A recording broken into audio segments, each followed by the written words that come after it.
चलिए फिर से शुरू करते हैं। बताइए अपने बारे में। सर मेरा नाम रंजीत कुमार यादव है। मैं बिहार के सिवान जिले से बिलोंग करता हूँ। मैं अपना 10th एग्ज़ाम जो मैंने क्रैक किया था वो LMT हाई स्कूल गुठनी सिवान बिहार से 2020 में मैं पास आउट हूँ।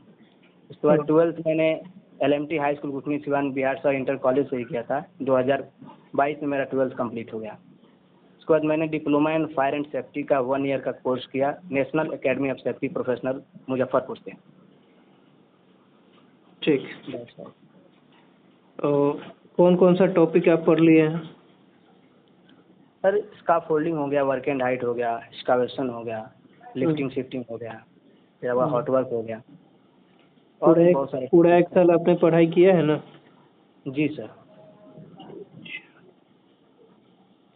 चलिए ठीक है। ओके ठीक है। तो लिफ्टिंग कितने तरह का होता है? कितने तरह से हम लोग लिफ्टिंग कर सकते हैं? 2 टाइप से सर। कौन कौन? मैनुअल लिफ्टिंग होता है और एक मशीनरी लिफ्टिंग होता है। मशीनरी। जी। ठीक। मशीनरी लिफ्टिंग जो होता है जी। कौन कौन से मशीनरी यूज करके हम लोग लिफ्टिंग करते हैं? क्रेन सर, क्रेन का यूज़ करते हैं हम सर। मोबाइल क्रेन हो गया, टावर क्रेन हो गया, क्राउलर क्रेन हो गया, EOT क्रेन हो गया, फ्लोटिंग क्रेन हो गया, रफ क्रेन हो गया, हाइड्रा क्रेन हो गया। ठीक। जी। ठीक है, अगर आप क्रेन से लिफ्टिंग कर रहे हैं जी। तो लिफ्टिंग करने से पहले क्रेन से आपको जी किन किन बातों का ध्यान रखना चाहिए? सर, फर्स्ट ऑफ ऑल हमें इसका सॉरी सर, लिफ्टिंग का वर्क परमिट होना चाहिए। हम्म उसके बाद प्रॉपर क्रेन का ग्राउंड कंडीशन सही होना चाहिए हम्म। और सर एरिया बैरिगेट होना चाहिए। हम्म सर लिफ्टिंग जैसे होना चाहिए, रिस्क असेसमेंट सीट हमारे पास होना चाहिए, test and calibration certificate of crane का, TPI certificate of lifting tools and tackles का होना चाहिए, लिफ्टिंग प्लान होना चाहिए सर। हम्म और सर जो भी हमारा जो भी हमारा लिफ्ट करने वाला जो भी ऑपरेटर होगा must be train and competent person होना चाहिए। हम्म। जी। ठीक है। अच्छा, डॉक्यूमेंट के लिहाज से आप क्या क्या चेक करेंगे? डॉक्यूमेंटेशन में सेम चेक करेंगे सर, लिफ्टिंग प्लान, हम्म फिर आपका हो गया lifting JSA, hmm lifting risk assessment sheet, hmm test and calibration certificate of crane hmm और TPI certificate of lifting tools and tackles. Hmm. जी। इसके बाद? और सर इतना ही याद है सर। ओके, ऑपरेटर का DL वगैरह? हाँ जी सर, सॉरी सर, भूल गया था सर। ठीक है। क्रेन का RC चेक करेंगे? क्या सर? क्रेन का RC चेक करेंगे? जी सर। जी। ठीक। लिफ्टिंग प्लान क्या होता है? लिफ्टिंग प्लान होता है सर, लिफ्टिंग प्लान हम करते हैं जब भी हम सर 30 टन से ऊपर का माल उठाते हैं, हम्म जो भी मटेरियल होगा तब हम लिफ्टिंग प्लान बुलाते हैं सर। लिफ्टिंग प्लान कैसे बनता है? क्या क्या शामिल होता है उसमें? उसमें होता है sir weight of hook block, weight of material to be lifted hmm और SWL of crane, lifting hmm radius of crane, length of boom और सर एक और होता है सर, याद नहीं आ रहा है, एंगल ऑफ बूम होता है सर। अच्छा जी। ठीक। क्रेन के कुछ पार्ट्स का नाम बता सकते हैं क्या क्या होता है?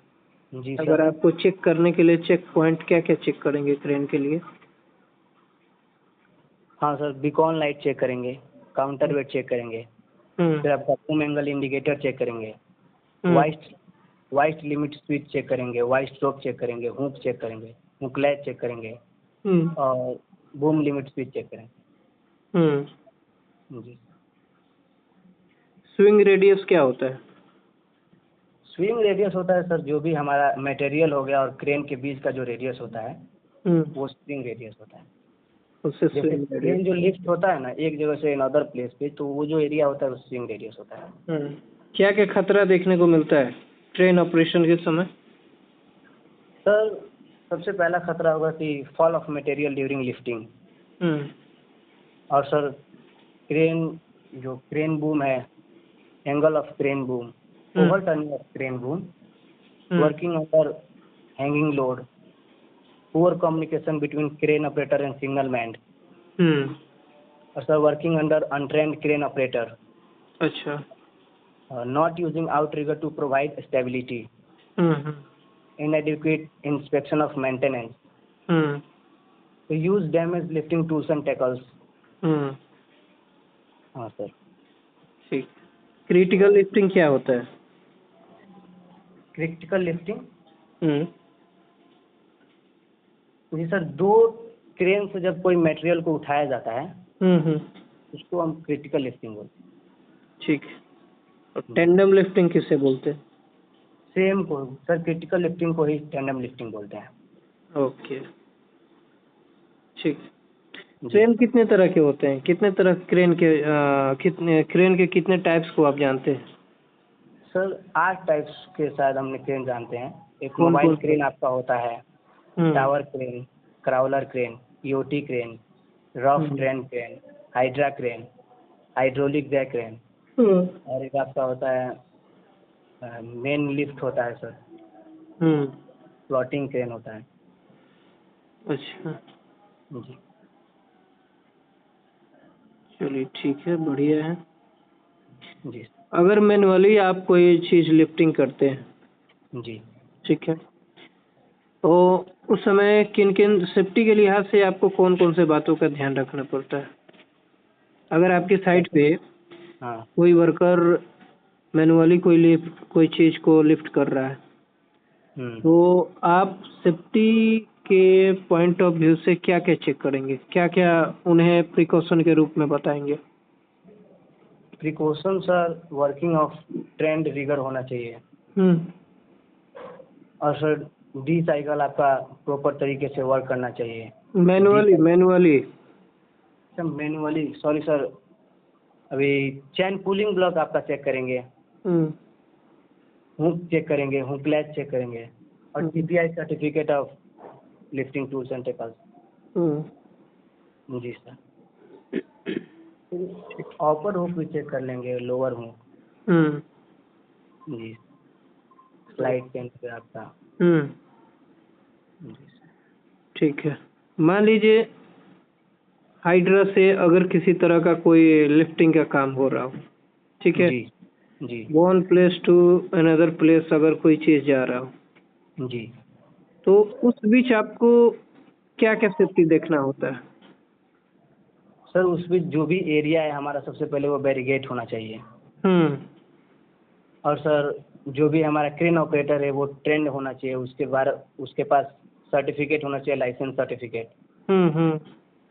और सर कोई भी वर्कर उसके वर्किंग जो भी हैंगिंग लोड है उसके नीचे कोई वर्कर काम नहीं करना चाहिए। सो जो भी हमारा ग्राउंड कंडीशन प्रॉपर तरीके से होना चाहिए क्रेन का। हाँ सर, और देखेंगे प्रॉपर कम्युनिकेशन होना चाहिए sir, signal man and crane operator के बीच। पीपीआई सर्टिफिकेट अवेलेबल होना चाहिए साइट पे लिफ्टिंग के दौरान। जी सर। हाइड्रा फराना के बारे में सुने हैं ना? हाइड्रा फराना? जी सर। मेरा क्वेश्चन था कि अगर उसके थ्रू हाँ किसी ऑब्जेक्ट को लिफ्ट करके दूसरे जगह शिफ्ट कर रहे हैं, है ना? जी जी थोड़ा दूर ट्रांसपोर्ट करके 100 मीटर 200 मीटर ट्रांसपोर्ट करके हम लोग क्या कर रहे हैं, दूसरे जगह शिफ्ट कर रहे हैं। जैसे मान लीजिए आपके फैब्रिकेशन यार्ड से आपके वर्क साइट का दूरी 200 मीटर है, जी ठीक है? जी। तो उस 200 मीटर के अंतराल में जो ट्रांसपोर्टेशन हो रहा है आपके मटेरियल का हाइड्रा से, उस बीच क्या क्या खतरा हो सकता है? सर एक बार और क्वेश्चन प्लीज रिपीट कीजिएगा। ठीक, जैसे मान लीजिए आप किसी साइट पे हो, जी। फैब्रिकेशन यार्ड है वहाँ पे, हाँ ठीक है, फैब्रिकेशन यार्ड से कोई चीज़ बन के आपके साइट पे आ रहा है, जी जो कि हाइड्रा के द्वारा आ रहा है। हाँ जी सर। तो उस आने के क्रम में क्या क्या खतरा हो सकता है और आपको क्या क्या प्रिकॉशन देखना है? जी सर, सबसे पहला खतरा हो जाएगा फॉल ऑफ मटेरियल। हम्म और सर आपका हो सकता है वर्किंग अंडर हैंगिंग लोड। हम्म और आने जाने का रास्ता सर प्रॉपर क्लियर ना होना, हम्म। वो भी खतरा है। और सर हो सकता है आपका use sir damage lifting tools. ठीक है। जी सर। किसी नियर बाई स्ट्रक्चर से स्टॉक हो जाना, टक्कर खाना, हाँ जी सर जी। ये भी हो सकता है। जी ठीक है। हाँ। रोप गार्ड का यूज न करना, पुअर ये भी हो कम्युनिकेशन सकता है। होना सर, ये भी ठीक एक है, खतरा है। तो ये सारा चीज आप बताएंगे ना? जी सर। हाँ, चलिए ठीक है। इसका फोल्डिंग के बारे में जानते हैं, आप पढ़े हैं? जी सर। अच्छा, इसका फोल्डिंग, मान लीजिए आप किसी नए साइट पे गए हो, जी ठीक है, अभी वहाँ पे नया नया काम शुरू हो रहा जी है ना? अभी जी लग रहा है कि अब इसका फोल्डिंग खड़ा करना जरूरी है। जी तो एक जो पैरामीटर होता है जी कि किसी वर्क को हम लोग वर्क एट हाइट में कंसीडर करते हैं। जी सर। कब कंसीडर करते हैं किसी काम को वर्क एट हाइट में? जब सर हमारा ग्राउंड लेवल से 1.8 मीटर अगर ऊपर काम वर्क हो रहा है तो वहाँ पे हम वर्क एंड हाइट में कंसीडर करते हैं। ठीक। तो वहाँ आपको हाइट पे सेफली काम करने के लिए क्या चीज़ की ज़रूरत पड़ेगी? Precaution sir. क्या चीज़ की ज़रूरत पड़ेगी? प्लेटफॉर्म के रूप में आप वहाँ पे क्या लगाएंगे? स्कार्फ फोल्डिंग लगाएंगे सर। इसका फोल्डिंग, ठीक है। तो इसका फोल्डिंग इरेक्शन करने से पहले आपको उस एरिया में क्या क्या देखना होता है? सबसे पहले सर ग्राउंड कंडीशन चेक करेंगे। हम्म और सर प्रॉपर एरिया बैरिगेट होना चाहिए। हम्म जो भी इसका फोल्डर है must be train and competent person होना चाहिए। हम्म और सर आपका परमिट अवेलेबल होना चाहिए सर साइट पे। अच्छा। और sir do not use damage scaffolding tubes. Hmm damage scaffolding tubes को यूज नहीं करना है सर। हम्म सर क्या क्या आपका कंपोनेंट्स होता है इसका? इसका फोल्डिंग का कंपोनेंट्स क्या क्या होता है? सोल प्लेट, बेस प्लेट होता है, किकर लिफ्ट होता है, स्टैंडर्ड होता है, रनर होता है, हम्म रैकर होता है सर, आउट रिगर होता है। हम्म। और सर बोलिए। लेदर लिफ्ट होता है। और ऊपर बढ़िए। और ऊपर आपका होता है सर ट्रांसम होता है। हम्म और मिड रेल, हम्म टॉप रेल, ठीक है। टॉय बोर्ड हो गया। जी सर। ठीक। ये जो टॉय बोर्ड होता है, इसका काम क्या होता है? किस लिए लगाया जाता है? सर कोई भी लूज मटेरियल फॉल होने से बचाया जा सके। केवल लूज मटेरियल? नहीं सर, और भी कोई भी इक्विपमेंट है हम्म तो फॉल होने से बचाया जा सके। कोई व्यक्ति भी बच सकता है? नहीं सर, उससे कैसे व्यक्ति बच सकता है? क्यों नहीं बच सकता? सर उसका हाइट तो उतना नहीं होता है ना। कितना होता है उसका हाइट? टोए गार्ड का 150 mm होता है सर। 150 mm होता है। जी ठीक है। अगर आपके वर्किंग प्लेटफॉर्म पे कोई जी फिसलन वाला चीज हो, ठीक है, जी अगर आपके प्लेटफॉर्म पे टॉय बोर्ड नहीं है तो हो सकता जी है वो आदमी फिसल जाए, जी है ना? गिरे नहीं, लेकिन कुछ उसका बॉडी पार्ट्स प्लेटफॉर्म से नीचे चला जाए, जी सर। ये भी हो सकता है। तो आप जी ये नहीं कह सकते हैं कि केवल वो मटेरियल को ही बचाता है। जी सर। ठीक है। जी ठीक है। और ये जो आपका मिड रेल है, टॉप रेल है, ये जो पर्सन है उसके लिए है। ठीक है। जी सर। जी चलो, जो नीचे आपका लगा होता है सोल प्लेट बेस प्लेट, इन दोनों का साइज क्या क्या होता है? सर सोल प्लेट का आपका साइज होता है 300 गुणे 38 गुणे 400 mm होता है सर। हम्म। और आपका बेस प्लेट का साइज होता है सर 150 गुणे 150 गुणे 6 mm। जी सर। ठीक। दोनों के नीचे एक और चीज लगा होता है, उसका नाम क्या है? सॉरी सर, क्या बोले? सोल प्लेट बेस प्लेट के नीचे भी एक चीज लगा होता है, उसका नाम क्या है? सर मेटेलिक सीट होता है। मेटेलिक सीट, ओके, जिसको हम लोग मॉडसील भी बोलते हैं। ठीक है। जी सर। जी सर। वो या तो वुडन का हो सकता है या फिर कोई मेटल का हो सकता है। जी सर। ठीक। इसका फोल्डिंग टैग का क्या महत्व है आपके साइट पे? उसका फोल्डिंग टैग्स का बहुत महत्व है सर। ग्रीन टैग होगा तो उसका फोल्डिंग सेफ फॉर यूज़ कर सकते हैं, और रेड टैग लगा होगा तो सर नहीं यूज़ कर सकते हैं, not safe for use. Orange tag लगा होगा तो सर इरेक्शन कंडीशन में, या फिर उसको येलो टैग भी बोल सकते हैं। जी सर। चलिए ठीक। जी।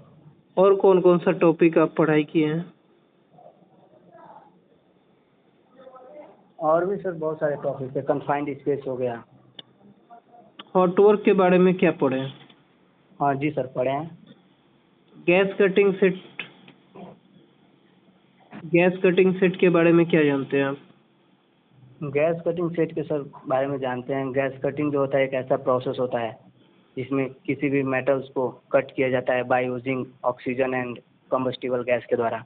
जी सर। ठीक है। गैस कटिंग सेट के कुछ पार्ट्स का नाम बताइए। सर आपका गैस कटिंग टॉर्च हो गया, गैस कटिंग होस पाइप हो गया, ऑक्सीजन सिलेंडर हो गया सर, डीए हो गया। फिर आपका सर गैस कटिंग में ट्रॉली एक होता है, एनआरवी होता है सर, फ्लैश वेपर स्टेयर। जी सर। एनआरवी का काम क्या होता है? सर ये बैक फायर को प्रिवेंट करता है, गैस कटिंग के बैक फायर को रोकता है। अच्छा। आपके गैस कटिंग सेट में अगर कहीं लीकेज वगैरह हो तो कैसे चेक करेंगे उसको? सर जी सर, क्या बोले? आपके गैस कटिंग सेट में अगर कहीं लीकेज हो तो आप उसको कैसे चेक करेंगे, कैसे कंफर्म होंगे कि लीकेज हो रहा है? जी सर, सॉफ्ट सॉल्यूशन वाटर से चेक करेंगे सर। सॉफ्ट सॉल्यूशन वाटर से चेक करेंगे। चलिए बढ़िया है। सही है। ठीक है। गैस कटिंग का अगर ऑपरेशन आपके साइट पे हो रहा हो, कोई काम कर रहा है जी, तो उस व्यक्ति को आप प्रिकॉशन के रूप में क्या क्या बताएंगे? सबसे पहले तो सर गैस कटिंग जो व्यक्ति है, जो पर्सन है, उसके पास गैस कटिंग का वर्क परमिट होना चाहिए। और जो भी पर्सन सर काम करे वो ट्रेन एंड कॉम्पिटेंट पर्सन होना चाहिए। प्रॉपर पीपीज में काम करना चाहिए, फेस शील्ड लगा होना चाहिए सर, लेदर अप्रम आपका हो गया, हैंड ग्लव्स, और सर जो भी पीपीज है उसमें मतलब काम करना चाहिए वो पर्सन। जी सर। ठीक। इलेक्ट्रिकल के बारे में जानते हैं आप? जी सर। इलेक्ट्रिकल सेफ्टी के बारे में? जी सर, जानते हैं। वेल्डिंग में इलेक्ट्रिसिटी के लिहाज से क्या क्या चेक करेंगे? वेल्डिंग में सर चेक करेंगे, पावर केबल चेक करेंगे सर, डिस्ट्रीब्यूशन बोर्ड में ईएलसीबी एंड आरसीसीबी लगा होना चाहिए। और सर चेक करेंगे कि प्रॉपर ग्राउंडिंग और अर्थिंग चेक कर लेंगे। क्या क्या खतरा हो सकता है? उसमें यही खतरा हो जाएगा सर, आपका इलेक्ट्रिक शॉर्ट सर्किट हो गया, use damage power cable, working under untrained welder, fire and explosion hazard होगा सर। और सर जो आपका लग पॉइंट है वो प्रॉपर तरीके से वर्क ना करना। जी सर। अच्छा। वेल्डिंग होल्डर सर डैमेज होना और भी हो सकता है। वेल्डिंग होल्डर का डैमेज होना। चलिए ठीक। टीबीटी क्यों दिया जाता है? Sir TBT tool box stock होता है, ये हम साइड पे इसलिए देते हैं ताकि सर इंजरी और जो भी हजार्ड्स है उनके बारे में वर्करों को बताया जा सके। इंजरी और इलनेस को साइड पे सर कम किया जा सके, इसलिए हम टीबीटी देते हैं सर। जी सर। ठीक। सेफ्टी ऑब्जर्वेशन रिपोर्ट कैसे तैयार करेंगे आप? अगर आपको दिया जाए साइट पे कि सेफ्टी ऑब्जर्वेशन रिपोर्ट तैयार करिए, क्या क्या पॉइंट आप लिखेंगे?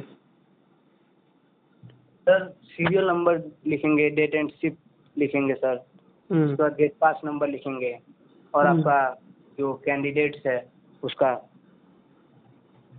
प्रूफ लिखेंगे सर।